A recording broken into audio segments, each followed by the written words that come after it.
శ్రీమహాగణాధిపతయే నమః. ఓం గురుభ్యో నమః. ఓం శ్రీమాత్రే నమః. పరమేశ్వర స్వరూపమైనటువంటి జ్యోతిష, వాస్తు మరియు ఇతర అనేకమైనటువంటి శాస్త్రములను మనకు అందించినటువంటి మహర్షులకి నమస్కారం. హయగ్రీవ హయగ్రీవ హయగ్రీవేతియో వదేత్తస్య నిస్సరతే వాణి జన్మకన్యా ప్రవాహవత్. అరుణాం కరుణాతరంగితాక్షీం ధృతపాశాంకుశపుష్పబాణచాపాం అనిమాదిభిరావృతాం మయూకైః అహమిత్యేవ విభావయే భవానీం. శ్రీమాత్రే నమః.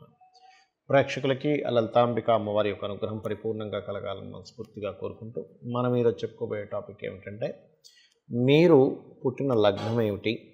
12 లగ్నాలు ఉంటాయి కదా, 12 రాసులాగే. లగ్నం తెలియని వారు రాశి నుంచి చూసుకోవచ్చు. గుర్తుపెట్టుకోండి నేను చెప్పే టాపిక్ ఏదైతే ఉందో. ఆ లగ్నరీత్యా లేదా రాశిరీత్యా మీరు జన్మించినప్పుడు మీ లైఫ్ లాంగ్ అంటే మొత్తం మీ జీవితంలో తీసుకోవాల్సిన జాగ్రత్తలు ఏమిటి? మీ లైఫ్లో ఏ గ్రహం స్టాండర్డ్గా ఉండేవి అంటే అలాగా మీ జన్మజాతకంలో ఈ యొక్క ప్లానెట్ యొక్క ప్రభావం ఇలా ఉంటుంది కాబట్టి మీరు ఈ జాగ్రత్త తీసుకోవాలి, ఇటువంటి అవకాశాలు వస్తాయి, ఈ విషయంలో ఈ దేవత ఆరాధన చేసుకుని మీకు వీక్గా ఉన్నట్లయితే అనేటువంటి అంశాలు మనం ఒక్కొక్క లగ్నరీత్యా ఒక్కొక్క రాశిరీత్యా మనం ఇప్పుడు తెలుసుకుందాం. ధనుర్లగ్నము, ధనస్సు రాశి.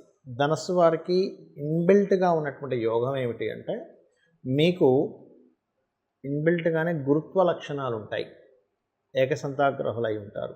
ముఖ్యంగా ఏదైనా ఆధ్యాత్మిక సంబంధించినటువంటి విషయాలు కానివ్వండి, ఎనీథింగ్ స్పిరిచువల్ రిలేటెడ్ సంబంధించినటువంటి అంశాలు తొందరగా మీరు అబ్జార్బ్ చేసుకోగలుగుతారు. అయితే ఇక్కడ ఈ ధనుర్లగ్నంలో జన్మించిన వారికి అష్టమాధిపత్యం చంద్రుడికి వచ్చినందుకు ఎప్పుడైనా హెల్త్ రిలేటెడ్ కాంబినేషన్స్ వస్తే కనుక బ్రీతింగ్ ఇష్యూస్ వస్తూ ఉంటాయి. ఇది పర్టికులర్గా చూసుకుంటూ ఉండండి. అయితే లాంగ్ టర్మ్ అంటే మీడియేటింగ్ ద్వారా డబ్బులు రావడము, ఏదైనా ప్లానింగ్స్ ద్వారా అండ్ ఇట్లాంటి వాటి ద్వారా ఎక్కువగా మనీ సోర్సెస్ పెరుగుతూ ఉంటాయి. అయితే ఇక్కడ మనీ కారకుడు మీకు శాటర్న్ అవుతాడు. ఈ శాటర్న్ ఉన్నటువంటి స్థితి బట్టే మీకు మనీ అనేటువంటిది ఎలా ఉంటుంది ఏంటి అనేటువంటిది ఉంటుంది. అయితే ఈ శని భగవానుడు కనుక బాగున్నాడు మీకు జన్మజాతకంలో, ఖచ్చితంగా ఫైనాన్షియల్గా చాలా బాగుంటుంది, అందులో ఎటువంటి సందేహం లేదు.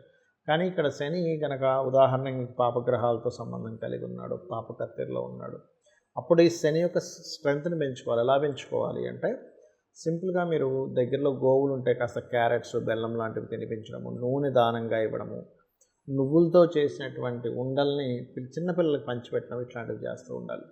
అదేవిధంగా మీకు ఇంట్లో పెద్దవాళ్ళు ఉంటారు, ఏజ్డ్ పర్సన్స్ ఉంటారు, వాళ్ళని ఏదైనా హ్యాపీగా ఉంచడానికి చేస్తూ ఉంటే శాటర్న్ యొక్క దోషం తగ్గి మీకు ఫైనాన్షియల్ గ్రోత్ అనేటువంటిది పెరుగుతూ ఉంటుంది. అదేవిధంగా మరొక విషయం ఏంటంటే, ఇక్కడ గమనించుకున్నట్లయితే ఈ 1 and 4th లార్డ్షిప్ జూపిటర్కి రావడం వల్ల సర్వసాధారణంగా ఏంటంటే, గృహము ఏదైతే మీకు ఇల్లు ఉంటుందో అది కొంచెం ఆధ్యాత్మికమైనటువంటి ప్రదేశాలకు దగ్గరగా ఉండడం, అంటే టెంపుల్స్కి దగ్గరలో ఉండడం కానీ, ఏదైనా స్పిరిచువల్ ఇంట్లో కూడా కొంత స్పిరిచువల్ వాతావరణం ఉండడం అనేటువంటి ధనుర్లగ్నం వారికి చూడొచ్చు. అయితే ఇక్కడ మీ యొక్క జీవితం అనేటువంటిది సంతానము, స్త్రీ సంతానం కలిగినప్పటి నుంచి లైఫ్ అనేటువంటిది బాగుంటుంది. అదేవిధంగా మీ యొక్క సంతానాన్ని బయటికి పంపించడానికి మీకు చాలా బాగా అంటే సోర్సెస్ ఎక్కువగా ఉంటాయి, అంటే ఈజీగా అవుతుంది మీకు సంతానాన్ని బయటికి పంపించడానికి, ఇట్లాంటి వాటి. అయితే ఇక్కడ మీరు గమనించుకున్నట్లయితే మెయిన్గా ధనుర్లగ్నంలో జన్మించాము, అసలు పూర్వజన్మ ఏ రూపంలో మిమ్మల్ని మీ ఇబ్బంది కానివ్వండి మంచి కానివ్వండి చేస్తుందంటే, ఒకటే షష్టమ లాభాధిపత్యం శుక్రుడికి వచ్చినందుకు ధనుర్లగ్నంలో జన్మించారంటే 99% ఆఫ్ కేసెస్ ఒకటే గుర్తుపెట్టుకోండి, వివాహ సంబంధించినటువంటి విషయంలో ఇబ్బంది ఉంటుంది. వివాహ సంబంధించిన విషయంలో ఇబ్బంది పడుతున్నారు అంటే మీకు శుక్రుడు యొక్క ప్రభావం లేదా శుక్ర రాశుల్లో ఉండేటువంటి ప్రభావం ఎక్కువైంది, ఇది గుర్తుపెట్టుకోండి. అందుకని మీరు మెయిన్గా లైఫ్లో జాగ్రత్త తీసుకోవాల్సింది వివాహము. బికాజ్ ఆఫ్ సప్తమాధిపతి బాధకుడు ఈ లగ్నానికి, శుక్రుడికి అంటే వివాహ కారకుడికి శుక్రుడికి షష్టమ లాభాధిపత్యం వస్తుంది. సో ఈ విషయాన్ని జాగ్రత్త తీసుకొని మీరు ఎప్పుడైతే వివాహ సంబంధించిన విషయంలో తగు జాగ్రత్తలు తీసుకొని, ఒకవేళ మీ జాతకంలో 2 వివాహాల యోగం ఉంది, లేకపోతే ఫస్ట్ వివాహం డివోర్స్ అయ్యే యోగమై 2వ వివాహం ఉందా, లేకపోతే ఫస్ట్ వివాహం విషయంలో చాలా ఇబ్బంది ఉందా అని చూసుకొని దానికి తగ్గ రెమెడీ చేసుకోవడము, లేదా లలితా సహస్రనామాల్లో ఓం కామేశబద్ధ మాంగళ్య సూత్ర శోభిత కందరాయ నమః అని నామస్మరణ చేయడం బాగుంటుంది. అయితే ఇక్కడ ఎప్పుడు కూడా మీకు రెండు జాబులు చేయడము, లేకపోతే ఒక పక్క జాబ్ చేస్తూ ఇంకో పక్క బిజినెస్ చేయడము, ఇట్లాంటివి ఎక్కువగా మీకు యోగ్యవంతంగా ఉంటూ ఉంటాయి. అండ్ అదేవిధంగా మీ ఇన్వెస్ట్మెంట్స్ అనేవి కూడా అసలు ల్యాండ్స్ మీద ఇన్వెస్ట్మెంట్ చేయడం అనేటువంటిది మీకు మంచిది. కాకపోతే ఈ ల్యాండ్స్ మీద ఇన్వెస్ట్మెంట్ చేసేటువంటి విషయాల్లో కొన్ని జాగ్రత్తలు తీసుకోవాలి. ప్రతి వారు కూడా ఏమిటది అంటే, ల్యాండ్స్ ఏవైతే ఉన్నాయో ఆ యొక్క ల్యాండ్స్ పర్టికులర్గా మీకు అవి గమనించుకున్నట్లయితే ఆ ల్యాండ్ రిలేటెడ్ ఇష్యూ సంబంధించిన విషయంలో మీకు అది మీ పేరులో ఉన్న మొదలక్షరాన్ని బట్టి మీకు ఏ డైరెక్షన్ పనికి వస్తుంది. ఒకటి పాయింట్ నెంబర్ 1. ల్యాండ్ కారకుడు అంటే పర్టికులర్గా కుజుడు అయితే మీకు చతుర్థాధిపతి గురువు అవుతాడు. బట్ న్యాచురల్గా ల్యాండ్ కారకుడు కుజుడు ఏమైనా స్పాయిల్ అయ్యాడు అనేటువంటిది పర్టికులర్గా చూసుకోవాలి. మీరు ఏమాత్రం స్పాయిల్ అయిన ఇన్వెస్ట్మెంట్ చేసేటప్పుడు దానికి సంబంధించిన పేపర్స్ అవన్నీ చెక్ చేసుకొని చేసుకోవాలి. బట్ తెలివిగా ప్లానెడ్గా మీరు ఏదైతే ల్యాండ్స్ మీద ఇన్వెస్ట్మెంట్ చేస్తారో అది మీకు మంచి భవిష్యత్తును ఇస్తుంది. అయితే ఇక్కడ కుజుడు యొక్క స్థితిని చూస్ చేయాలనేటువంటి చెప్తున్నాను. మీరు ఎక్కువగా మీ లైఫ్లో కర్మని తొలగించేటువంటి గ్రహం కానివ్వండి, కర్మను తొలగించేటువంటి దేవతా స్వరూపం కానివ్వండి, నరసింహస్వామిని ఎక్కువగా చేసుకుంటూ ఉండాలి మీరు. దాంతోపాటు పర్టికులర్గా కుజుడికి సంబంధించినటువంటి అంటే కుజగ్రహానికి దీపారాధన చేయడము, కుజుడికి సంబంధించిన పదార్థం క్యారెట్లు ఎక్కువగా గోవుకు తినిపించడం లేదా బీట్రూట్స్ ఎక్కువగా గోవుకు తినిపించడం వల్ల మీ యొక్క కర్మ పూర్తిగా తగ్గడం జరుగుతుంది. మనము ఒక్కొక్క ప్లానెట్ స్ట్రెంగ్త్ ఎంత ఉంది దాన్ని బట్టి రెమెడీ చేసుకోవాలని చెప్పాను నేను మీకు. అయితే ఇక్కడ ఒకటే గుర్తుపెట్టుకోండి, జ్యోతిష్శాస్త్రం అనేటువంటి దేనికి ఉంది అంటే మీకు ఒక వెలుగు, మీకు ఒక రూట్ చూపించడానికి మాత్రమే. అంతేగాని నా జీవితం ఇంతే, నా జాతకం ఇంతే, నేను ఇంకెప్పుడు ఇలాగే ఇబ్బంది పడాలని కాదు. మీకు ఒక తోవ తెలియట్లేదు ఒక దగ్గరికి వెళ్ళడానికి, మనం ఏం చేస్తాం, వెంటనే మన ఫోన్ ఓపెన్ చేసి అందులో సెర్చ్ కొడతాం, నేను ఇక్కడికి వెళ్ళాలంటే ఎలా వెళ్ళాలి, వెంటనే రూట్ చూపిస్తుంది.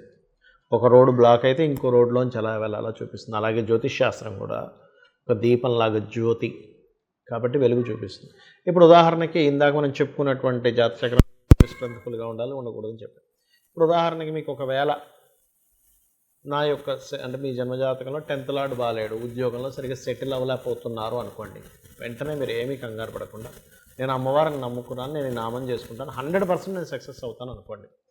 అది ఏమిటి అంటే ఓం శ్రీమాత శ్రీ మహారాజ్ని శ్రీమత్ సింహాసనేశ్వరి నమః లేదా ఓం మాణిక్య మకుటాకార జానుద్వయ విరాజితాయే నమః 40 మినిట్స్ చేయండి. ఖచ్చితంగా మీకు మీ యొక్క జాబ్ సంబంధించిన విషయంలో 100% గ్రోత్ ఉంటుంది. అదేవిధంగా బెల్లం తినిపించండి, నువ్వులు దానంగా ఇవ్వండి, ఉలవలు దానంగా ఇవ్వండి.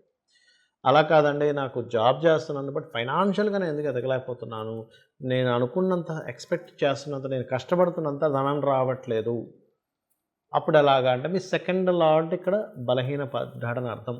అప్పుడు మీరు చేయాల్సింది ఏమిటి, ధనాధిపతి బలహీనంగా ఉన్నాడు, ధనం పెరగాలి. ఎలా పెరుగుతుంది, అమ్మవారి అనుగ్రహం ఉంటే పెరుగుతుంది. సింపుల్గా ఏం లేదు, చక్కగా మీరు ఒక తూర్పుకి ఎదురుగా కూర్చొని లేదా సాయంత్రం పూట అయితే వెస్ట్ సైడ్ అయినా కూర్చోవచ్చు, కూర్చొని ఓం సంపత్కరీ సమారూఢ సింధుర వ్రజ సేవితాయే నమః లేదా ఓం ధర్మాధ్యక్ష ధనాధ్యక్ష ధన ధాన్య వివర్ధనీయే నమః.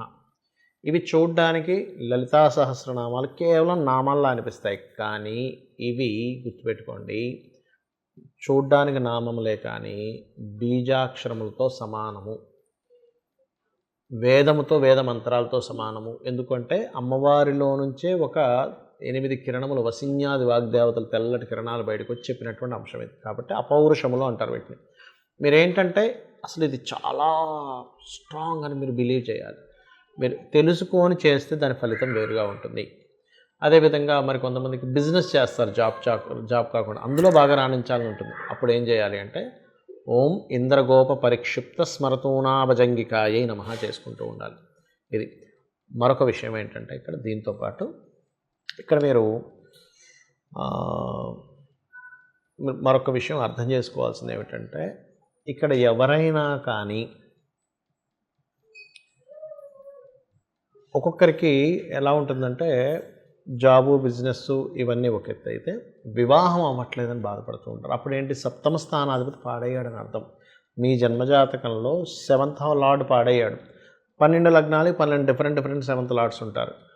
ఆ 7వ ఏ గ్రహాల చేత పాడయ్యాడు, అందుకు అది పనిచేయట్లేదు. అంటే ఏమిటి, సింపుల్ ఎగ్జాంపుల్ ఇప్పుడు చెప్తాను చూడండి, ఒక చిన్న ఎగ్జాంపుల్స్ చెప్తాను. ఒక వెహికల్ ఉంది, బ్రేక్ కొడుతుంటే బ్రేక్ అవ్వట్లేదు, లేదా ఎక్సలేటర్ రైజ్ చేస్తుంటే అవ్వట్లేదు. అంటే కారణం ఏంటి? దానికి సంబంధించిన లింక్ ఏదైతే వైర్ ఉందో అది తెగిపోయింది. సింపుల్, అంతే కదా. మనం ఏం చేస్తాం, దాన్ని రిపేర్ దగ్గర తీసుకెళ్ళి దాన్ని రిపేర్ చేసుకుంటాం. అంతేగాని కారు వదిలేయడం కదా, కారు వదిలేయం కదా, నా జీవితం ఇంతే అనుకోం కదా. బ్రేక్ పడకపోతే నా కారు ఇంతే అని కారు వదిలేయం, లేకపోతే మనం విరక్తితో వెళ్ళిపోం. సింపుల్గా ఆ బ్రేక్ ఎందుకు పడట్లేదో తెలుసుకుని దాన్ని రిపేర్ ఎలా చేసుకుంటామో. మీకు 7th లార్డ్ ఎవరైతే అయ్యారో ఆయన బలహీనంగా ఉన్నాడు కాబట్టి లలితా సహస్రనామాల్లో ఓం కామేశ బద్ధమాంగళ్య సూత్రశోభిత కందరాయ నమః అని అనుకుంటున్నట్లయితే, మీ 7వ స్థానాధిపతి ఎందుకు వీక్ అయ్యాడంటే పూర్వజన్మల్లో తెలుసో తెలియకో మనం కొన్ని దోషాలు చేసి ఉంటాం జీవిత భాగస్వామి విషయంలో, కాబట్టి ఈ రకంగా ఉంటుంది. అదేవిధంగా వివాహం అయింది కానీ మాకు ఇబ్బంది ఉందండి, ఓం శివ కామేశ్వర అంకస్త శివ స్వాధీన వల్లభాయ నమః. ఇంకొంతమంది జాతకాల్లో కొన్ని విచిత్రాలు జరుగుతుంటాయి. ఎలా అంటే నేనేం చేసినా తప్పు పడుతున్నారండి అంటూ ఉంటారు. ఇక్కడ 2 రకాలు. సొసైటీ నేనేం చేసినా ఏం మాట్లాడిన ఇబ్బంది పడుతుంది అన్నప్పుడు ఓం కర్పూర వీటి కామోద సమాకర్ష దిగంతరాయ నమః చేసుకోవాలి. అలా కాదండి, మా భార్యాభర్తల మధ్య విషయంలో మాకు తెలియకుండానే మిస్అండర్స్టాండింగ్స్ వస్తున్నాయి అని అనుకున్నప్పుడు ఏంటంటే, పర్టికులర్గా మీరు లలితా సహస్రనామాల్లో ఒక నామం ఉంటుంది. అదేమిటి అంటే ఇందులో 2 విషయాలు. ఒకటి, ప్రతి విషయము ఏదో ఒక లిటిగేషన్గా ఏర్పడుతుంది అన్నప్పుడు ఓం కామేశ్వర ముఖాలోప కల్పిత శ్రీ గణేశ్వర చేసుకోండి. చేసుకున్నట్టయితే ఖచ్చితంగా బాగుంటుంది. అలా కాకుండా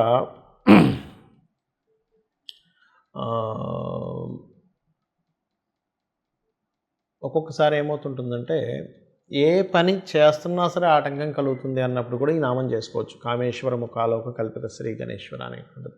ఈ రకంగా ఏంటంటే 1 కాదు 2 కాదు, మనకి జాబ్ కానివ్వండి, కెరియర్ కానివ్వండి, ఫైనాన్స్ కానివ్వండి, లలితా సహస్రనామాల్లో ఒక్కొక్క నామాన్ని మీరు భక్తి శ్రద్ధలతో కనుక చేసినట్లయితే మీ జన్మజాతకంలో ఎటువంటి యోగమున్నా, ఎటువంటి అవయోగమున్నా, యోగం ఉండి అది ఓపెన్ అవ్వట్లేదన్నా మంత్రం చేసుకుంటే ఓపెన్ అవుతుంది. అవయోగం ఉండి దాని ద్వారా ఏదైనా ఇబ్బంది వస్తుందని అనుకున్నా కూడా మీకు ఆ ఇబ్బంది అనేటువంటిది తొలగుతుంది. శ్రీమాత్రే నమః.